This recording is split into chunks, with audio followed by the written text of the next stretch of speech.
नमस्कार सगळ्यांना, रामकृष्ण हरी. तर ब्लाऊजचा ढीग बघू शकता तुम्ही. तर आता ही 8-9 ब्लाऊज. तर मी सकाळी 3ला उठले. 3पासून माझं डेली रुटीन झाली होतं. आता 11ला जेवण वगैरे केलं, कारण खूप वेळ झाला. सगळं काम आवरून घेतलं होतं मी, धुणं, भांडी, स्वयंपाक, कारण सगळे काम आवरलं. म्हटलं एकदा मशीनवर बसले की. पण देवाची कला, माझे ब्लाऊज शूज तर लाईट काही गेली नाही आणि ब्लाऊज शिवून झाले आणि लाईटचा लगेच गॅप पडला की काहीतरी फॉल्ट झाला आहे आणि आता लाईट नाही येणार आहे. तर म्हटलं बरं झालं, ब्लाऊज शिवल्याच्या नंतर लाईट गेली. तर आता एकदा हुका वगैरे लावून घेते, म्हणजे कसं त्या ताई येतील, ब्लाऊज घेऊन जातील.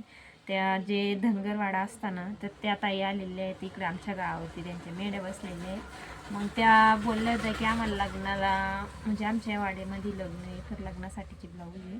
तर मग काही अस्तरचे, काही बिन अस्तरचे.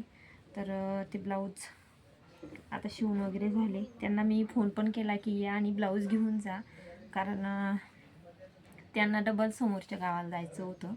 मग त्याच्यामुळं आपल्या कामाचं काय, आपलं म्हणजे त्यांचे ब्लाऊज माझ्याकडे परवालाच आले होते, पण मग काही काळ वेळ सांभाळावा लागतो.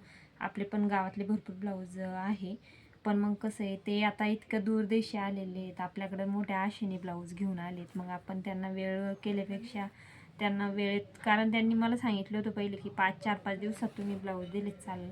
पण मग म्हणे की इथं मेंढ्याचं सोय नाही येत आहे, इथं आम्हाला समोरच्या गावाला जायचं. तर मग मी त्यांना म्हटलं करते ॲडजस्ट. पण मी रात्री पण 11 वाजेपर्यंत मशीनवर बसले, परत सकाळी पण 2:45ला मशीनवर बसून सकाळपर्यंत, जसं माझे डोळ्याची अशी हलवायची वेळ आली, कारण आता सारखं जागरण करायची काही सवय नाही राहिली. संक्रांतीच्या टायमात कसं आहे, ती सवय लागून जाते. आणि आता काय झालं, मध्ये थोडी तब्येत बरोबर नव्हती, त्यापासून आता जागरण म्हणलं आपोआपच डोळे लागत होते मशीनवर. पण तोंड धुवून ब्लाऊज तरी काढलीच ती. आणि ते मला असं आहे, अस्तरच्या ब्लाऊज सोपं जातं आणि जे बिना अस्तरचं असलं ना, ते अवघड जातं. तुम्हाला कसं जातं ते पण कमेंट करून सांगा. तर अशा प्रकारे मी आता हे 8 ब्लाऊज शिवलेत. आता 8ची मी पूर्ण हुका वगैरे बसून घेणार आहे.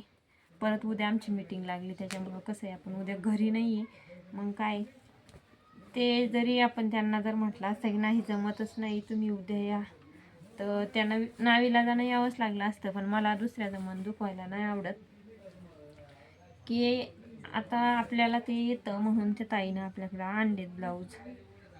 नाही तर आपल्याला नसतं झालं तर त्यांनी कशाला आणले असते, बरोबर आहे की नाही.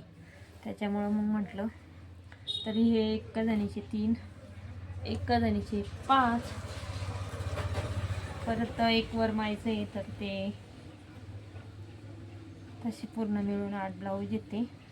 तर वरमायचं मी कालच क्लिअर केलं होतं, कारण त्यांनी सांगितलं होतं एक तरी ब्लाऊज अर्जंट द्या, आणि ते क्लिअर केलं. परत त्यांचा रात्री कॉल आला, त्याच्यामुळं मग.